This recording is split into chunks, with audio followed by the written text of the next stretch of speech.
Rule बदला गया sir, speaker sir.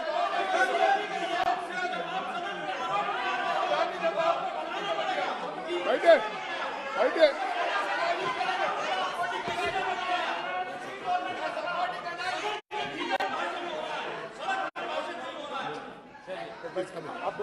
तो ये रूल बदला गया। उस समय मीडिया में इसके बारे में चर्चा हुई थी। रूल बदला गया और अदानी जी को 6 एयरपोर्ट्स दिए गए। उसके बाद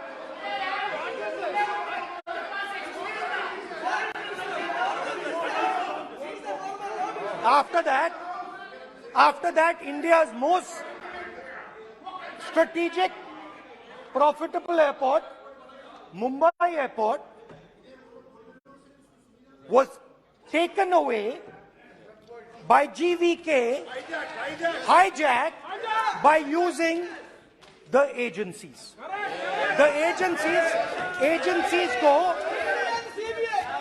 CBI, ED का प्रयोग कर GVK पर दबाव डालकर हिंदुस्तान की सरकार ने उस एयरपोर्ट को अदानी जी के हाथों में कर दिया।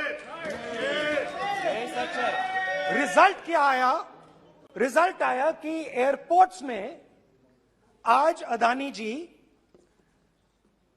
24% हिंदुस्तान की एयर ट्रैफिक को अपने एयरपोर्ट से निकालते हैं और 31% एयर फ्रेट उनके एयरपोर्ट्स में से निकलता है।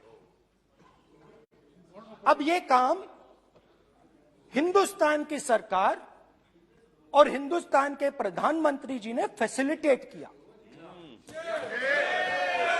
तो बताइए, बोलिए विधि मंत्री। और ये जो सर ये हाउस में सर ये बोल रहे हैं, तुम तो ज्ञान बांट रहे हो, बैठ जाओ। सर ये यहाँ बहुत गंभीर मिनिस्टर हैं ये देश ये राष्ट्रपति का उद्बोधन को लेकर एक गंभीर चर्चा हो रही है। जो भी मेंबर कुछ भी बात करे विद फुल रिस्पॉन्सिबिलिटी ऑथेंटिकेट करें। और ये वाइल्ड एलिगेशन अपना एक सोच के आया है, बिना तर्क के ऐसे वाइल्ड एलिगेशन लगा रहे, ये कोई मतलब नहीं है सर। ये ऐसा नहीं बोल सकते और वो सर तर्क रखना पड़ेगा। अगर एलिगेशन लगा रहे हैं तो आपको पूरा डॉक्यूमेंट प्रूफ के साथ आपको रखना पड़ेगा। दे देंगे आप ऐसे बातें नहीं दे देंगे और ये गंभीरता को समझिए। ये डॉक्यूमेंट्री प्रूफ दे देंगे। अब आपने जो पिछले स्पीकर थे उन्होंने फॉरेन पॉलिसी की बात की, हम भी फॉरेन पॉलिसी की बात करते हैं। चलिए डिफेंस से शुरू करते हैं। बहुत ऑप्शंस है, आप बताइए कहां से शुरू करें। बिजली, डिफेंस, बहुत ऑप्शंस है। Defence, let us start with defence. अब डिफेंस में अदानी जी का कोई एक्सपीरियंस नहीं था, जीरो एक्सपीरियंस। कल मैंने प्रधानमंत्री को HAL में देखा। प्रधानमंत्री जी ने कहा कि गलत आरोप लगाया, मगर रियलिटी तो यह है कि HAL का जो कॉन्ट्रैक्ट था 126 हवाई जहाजों का, वो अनिल अंबानी को चला गया और अनिल अंबानी बैंकरप्ट हो गया। वहां भी फैसिलिटेशन था। अब देखिए, और ये जो फ्यूचर एंटरप्रेन्योर्स हैं, जो बिजनेस स्कूल हैं, हार्वर्ड यूनिवर्सिटी जैसे स्कूल हैं, इनको इसकी केस स्टडी बनानी चाहिए, शायद बने। How to use government power to build individual businesses, case study.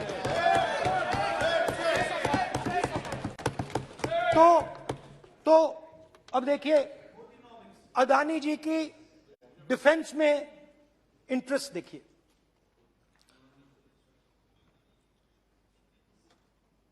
Elbit company के साथ हिंदुस्तान में अदानी जी ड्रोन्स बनाते हैं। ड्रोन्स को हिंदुस्तान की एयरफोर्स, आर्मी, नेवी के लिए रीफिट करते हैं। अदानी जी ने यह काम कभी नहीं किया है पहले। HAL ये काम करती है। हिंदुस्तान में और भी कंपनीज हैं जो ये काम करती हैं, मगर प्रधानमंत्री जी इजरायल जाते हैं और उसके एकदम बाद अदानी जी को ये कॉन्ट्रैक्ट मिल जाता है, मगर एक नहीं मिलता। ये मत सोचिए कि ये सिर्फ एक कंपनी की बात हो रही है, ये इंडस्ट्रीज की बात होती है यहां पे। जैसे मैंने आपको दिखाया, एयरपोर्ट का पूरा सिस्टम उठा के ले गए, 30% मार्केट शेयर एयरपोर्ट में ले गए, वैसे ही डिफेंस में करा। तो 4 डिफेंस की इनके पास कंपनीज हैं, ये काम इन्होंने कभी नहीं किया। स्मॉल आर्म्स, जिसमें टावर है जो हमारी स्पेशल फोर्सेस यूज करती है, आर्मी यूज करती है, जिसमें गलील स्नाइपर राइफल है, ये सब अदानी जी बनाते हैं। सीधा स्ट्रेट इजरायल में प्राइम मिनिस्टर जाते हैं, प्राइम मिनिस्टर के साथ वहां पे मतलब बीच में पैदल चलते हैं और फिर जादू से पीछे से इंडिया का फर्स्ट कॉम्प्रिहेंसिव MRO मिल जाता है मेंटेनेंस के लिए, जहाजों के मेंटेनेंस के लिए। स्मॉल आर्म्स का बिजनेस मिल जाता है, इजरायली जो ड्रोन्स हैं उसका बिजनेस मिल जाता है। मतलब जो हिंदुस्तान और इजरायल का डिफेंस का रिश्ता है वो पूरा पूरा अदानी जी के हाथ में चला जाता है, खत्म कहानी। हाँ, उसमें पेगासस भी है, तो पता नहीं वहां से क्या मतलब पेगासस कैसे आया, क्या हुआ, किसने दिया। अच्छा, एक और बड़ी इंटरेस्टिंग चीज है, एक कंपनी है अल्फा डिफेंस, जो डिफेंस इलेक्ट्रॉनिक्स का काम करती है, एवियोनिक्स का काम करती है, और बहुत स्ट्रेटेजिक कंपनी है। वो भी अदानी जी के हवाले कर दी गई, अदानी जी ने एक्वायर कर लिया। तो आपने देखा कि एयरपोर्ट्स का बिजनेस 30% मार्केट शेयर, हिंदुस्तान और इजरायल का जो वेपन्स का बिजनेस है 90% उठा के ले गए। एक विजिट फॉरेन पॉलिसी, ये है फॉरेन पॉलिसी। चलिए, अब मैंने आपको इजरायल की बात बताई, ऑस्ट्रेलिया चलते हैं। ऑस्ट्रेलिया चलिए। ऑस्ट्रेलिया में अदानी जी जाके, नहीं क्यों? आप तो डिबेट करना चाहते थे, आप ही तो डिबेट करना चाहते थे। आपने बोला था कोई भी विषय पे डिबेट हो, तो हो गया डिबेट। अब क्यों डर रहे हो डिबेट से? अब क्यों डर रहे हो डिबेट से? क्यों डर रहे हो? जब हमने जेपीसी की मांग की, आपने बोला सदन में उठाओ। अब क्यों डर रहे हो? अब क्यों डर रहे हो? अब क्यों डर रहे हो? आप चर्चा से क्यों डर रहे हो? चर्चा से डर रहे हो आप?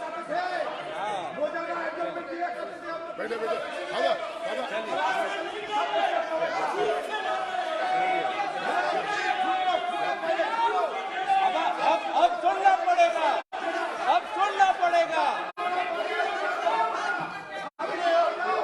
अब सुनना पड़ेगा।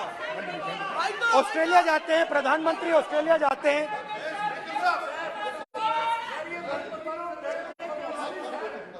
प्रधानमंत्री ऑस्ट्रेलिया जाते हैं,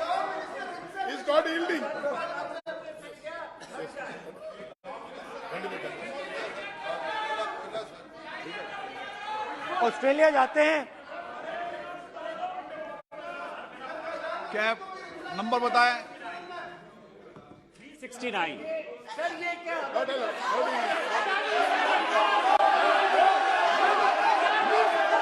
369 सर, ये कहता है सर, एक पेपर और document to be laid on the table shall be duly authenticated by the member presenting. देखिए पूरा सरकार इन्होंने सर, मैं इनको चैलेंज करता हूं कि GMR और GBK उसको कब एयरपोर्ट का जो है संचालन का अधिकार था और कौन सा रूल है वो कोट करे सर।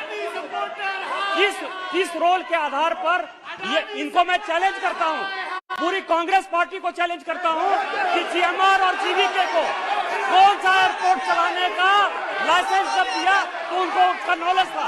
मैं चैलेंज करता हूं पूरी कांग्रेस पार्टी को।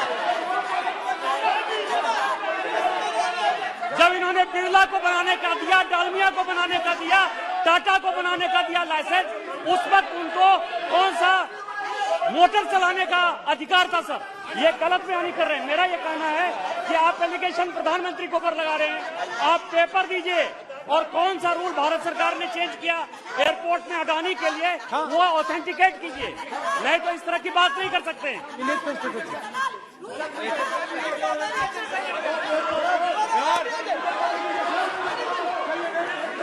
करना पड़ेगा, ऑथेंटिकेट करना पड़ेगा। राहुल गांधी जी, आपको ऑथेंटिकेट करना पड़ेगा।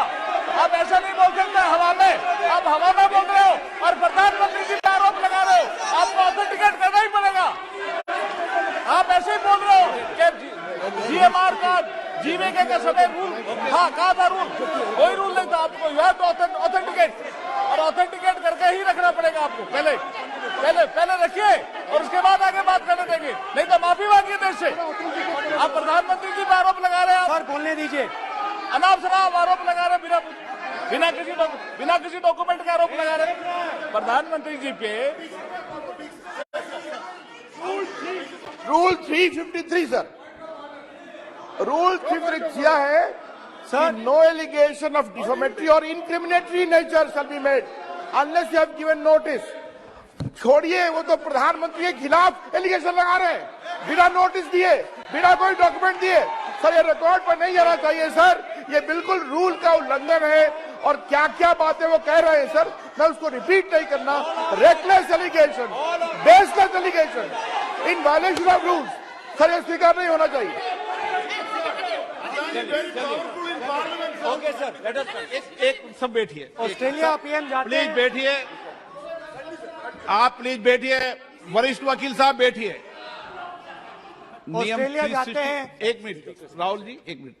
नियम 369 भी मैंने देखा है, 333 भी देखा है। मेरा आग्रह है, सदन भारत की संसद है, हम एक ही विषय पर सारी राष्ट्रपति की चर्चा लगाए, ये उचित है क्या? फिर आपको बोलना बोले नहीं स्पीकर गलत तरीका है। राहुल गांधी जी, आप बोल नहीं, गलत तरीका है। क्या देश को संदेश देना चाहते हैं आप? क्या संदेश देना चाहते हैं देश को? चलिए राहुल गांधी जी। ऑस्ट्रेलिया में प्रधानमंत्री जाते हैं। आप बोलिए सर, स्पीकर सर,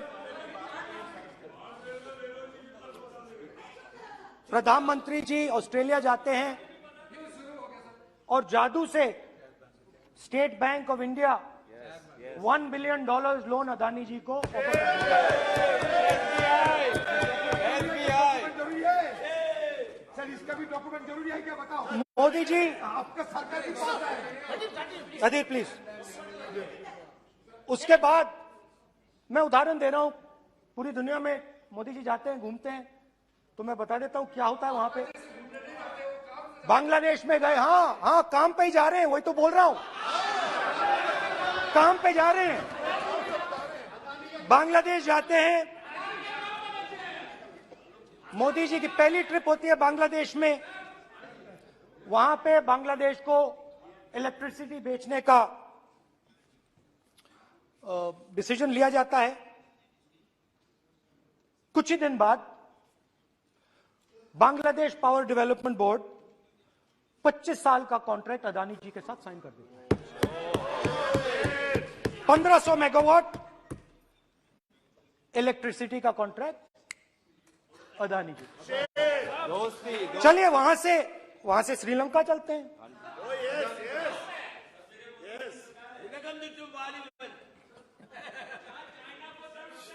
जून 2022 में chairman of Sri Lanka's Ceylon Electricity Board, MMC Fernando, informed a parliamentary committee in Sri Lanka in open hearing that he was told by President Rajapaksa that PM Modi pressured him to give the wind power project directly to Mr. Adani.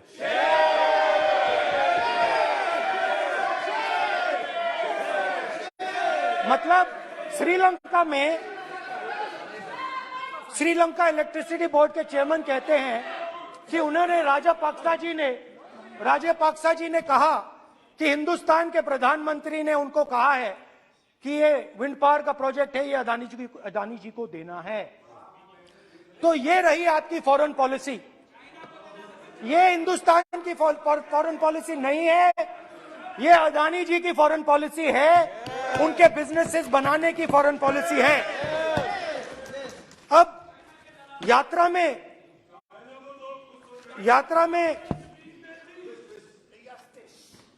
में मुझसे 2-3 और सवाल पूछे गए। यात्रा में लोगों ने मुझसे पूछा, राहुल जी ये जो LIC कंपनी है इसका पैसा अदानी जी की मदद करने के लिए क्यों डाला जा रहा है? उन्होंने यह भी पूछा कि अदानी जी के जो शेयर्स हैं बड़े वोलेटाइल हैं, उसमें LIC का पैसा क्यों डाला जा रहा है? तो मेरा कहना है कि एक सेकंड, मेरा कहना है कि अदानी जी की मदद प्रधानमंत्री जी और हिंदुस्तान की सरकार कैसे करती है। हजारों करोड़ रुपए हिंदुस्तान के public sector banks Adani ji को मिलता है। 27,000 करोड़ रुपए SBI, PNB 7,000 crore, bank of Baroda 5,500 crore, ये मैं लिस्ट चलती जाएगी। LIC का एक्सपोजर 36,000 करोड़ रुपए, 3 crore SBI and other PSU bank holders. Money is going to Mr. Adani and to finance.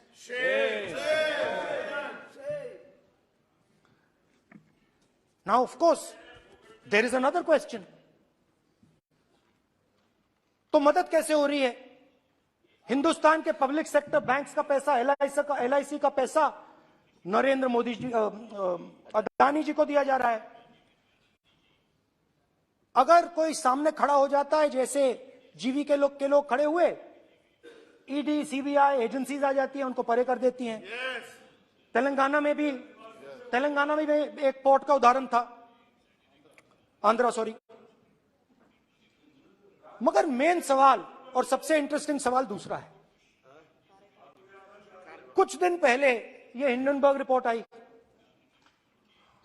उसमें लिखा था कि अदानी जी की हिंदुस्तान के बाहर शेल कंपनीज हैं। ये जो शेल कंपनीज हैं, सबसे पहला सवाल है, ये हैं किसकी? ये किसकी है मॉरिशस में जो शेल कंपनीज हैं? और ये जो हजारों करोड़ रुपया ये शेल कंपनीज हिंदुस्तान में भेज रही हैं, ये किसका पैसा है?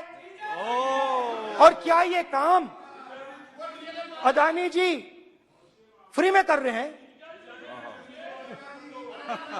अब मैं ये सवाल क्यों पूछ रहा हूं? क्योंकि अदानी जी स्ट्रेटेजिक बिजनेसेस में काम करते हैं। अदानी जी हिंदुस्तान के पोर्ट्स को डोमिनेट करते हैं, अदानी जी हिंदुस्तान के एयरपोर्ट्स को डोमिनेट करते हैं, और जैसे मैंने कहा, अदानी जी हिंदुस्तान की डिफेंस इंडस्ट्री में बहुत जरूरी रोल प्ले करते हैं। तो मेरा पहला एक छोटा सा सवाल है कि जो शेल कंपनीज हैं,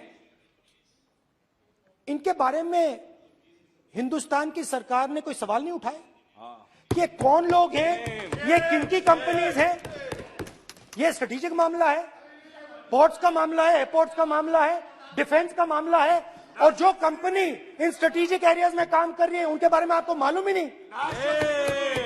ये नेशनल सिक्योरिटी का मुद्दा है, आपको मालूम ही नहीं कि ये शेल कंपनीज किसकी हैं, कितना पैसा आ रहा है, किसका पैसा आ रहा है। तो एक बहुत बड़ा सवाल है, ये पैसा किसका है, ये शेल कंपनीज किसकी हैं, और ये हिंदुस्तान की सरकार की जिम्मेदारी है ये पता लगाना ये किसकी शेल कंपनीज हैं और ये किसका पैसा अंदर आ रहा है। JPC, JPC. We want JPC. We want JPC.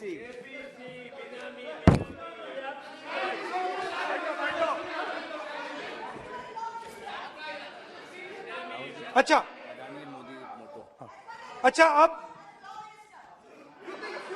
अब चलिए छोटा सा बजट के बारे में बता देता हूं।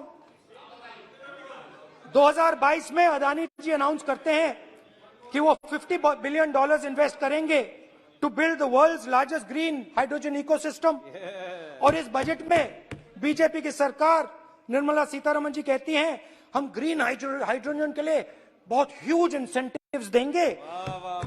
19,700 करोड़ रुपए हम ग्रीन हाइड्रोजन के लिए देंगे, मतलब अदानी जी को देंगे। जुगलबंदी। बजट में अदानी जी के लिए 50 नए airport, coastal shipping, horticulture, grain storage, ये सब काम आप कर रहे हैं। तो मेरे सिर्फ कल प्रधानमंत्री जी कल भाषण देंगे, मेरे उनसे 2-3 छोटे से सवाल हैं। मेरा प्रधानमंत्री जी से 2-3 सवाल हैं।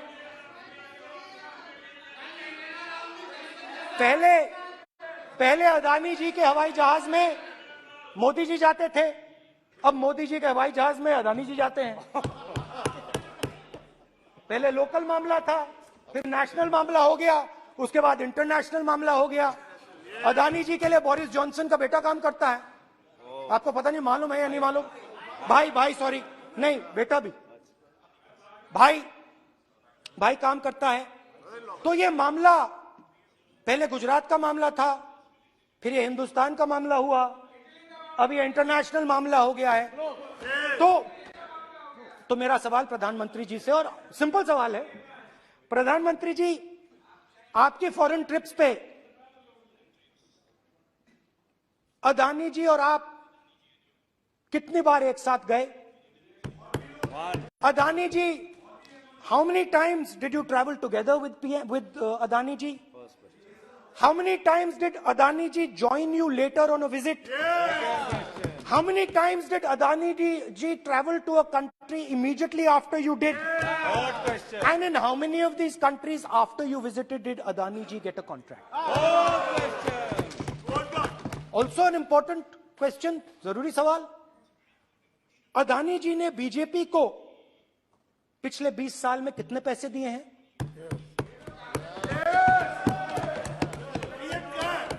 इलेक्टोरल बॉन्ड्स में कितना पैसा दिया है?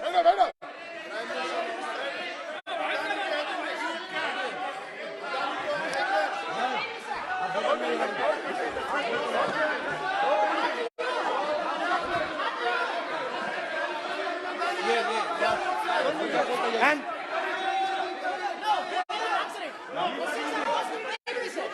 questions are posed to Prime Minister, please. Sir, खत्म करने दीजिए सर। Concluding.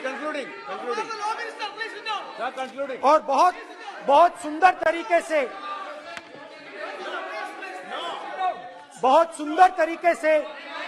वो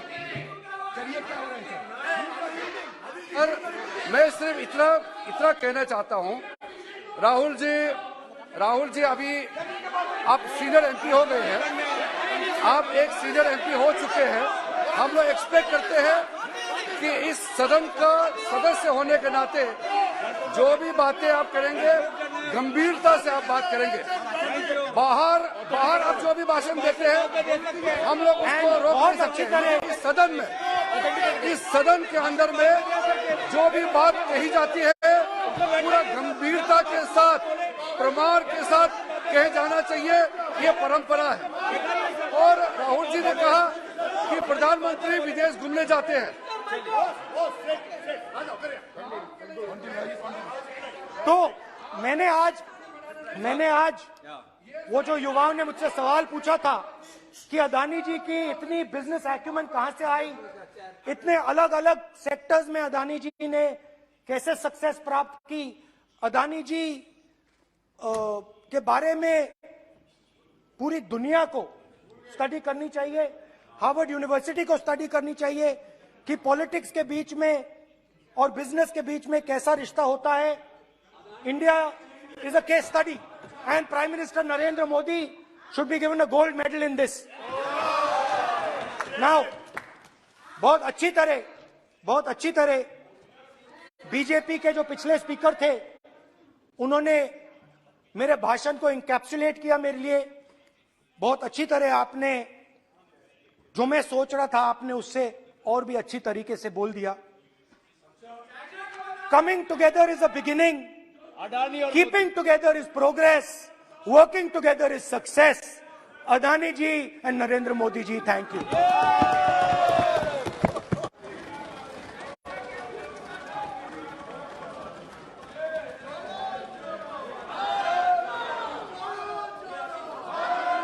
भारत जुड़ा हुआ है, चिंता मत करो। श्रीमती कनिमो जी, माननीय सदस्य मैं आग्रह कर सकता हूं, सदन आपका है। कोई अपनी यात्रा पर चर्चा करता है, कोई करता है, अच्छी हो राष्ट्रपति अभिभाषण पर चर्चा करो आप, तो ठीक लगेगा।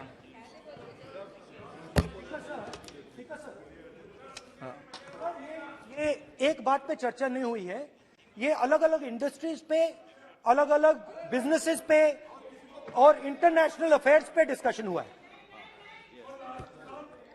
नहीं, एक मिनट प्लीज बैठिए। नहीं, प्लीज बैठिए। पर अपन को सदन के बाहर ये भी टिप्पणी नहीं करना चाहिए कि अध्यक्ष महोदय माइक बंद कर देते हैं या हमें नहीं दिखाते, ये भी टिप्पणी करना उचित नहीं है, क्योंकि सर अध्यक्ष जी बट रियलिटी है, आप माइक बंद कर देते हैं। आपको आप एक मिनट, नहीं, प्लीज बैठे।